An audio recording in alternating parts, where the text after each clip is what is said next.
Кимге ушул кухонный гарнитур жаккан болсо, туугандар, комментарийге жакты деп бир оюңуздарды жазып кетиңиздер.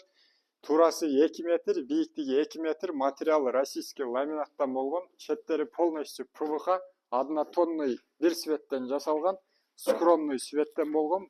Ар бир эшиктин ичинде бирден полкасы болот. Ушундай көрүнүштө толтура полкасы менен болот. Кааласаңар, мына мойкасы турат. Мойканы орнотуп беребиз. Кааласаңар, мойкада сетка сифон комплектте болот, мондай. Квадратный мойка болгон, глянцевый столешница, мондай фартугу менен, сонун фартугу менен, эшиктери полностью доводчик, мындай жапканда өзү акырын тартып алат. Ушул полный турушу доставкасы менен, Бишкек шаар ичи доставкасы менен 26 000 сом болот. Заказ берүү үчүн WhatsAppка прямой жазыңыздар. В наличии бар ушул расветка. Кааласаңар, мондай расветкасы деле бар.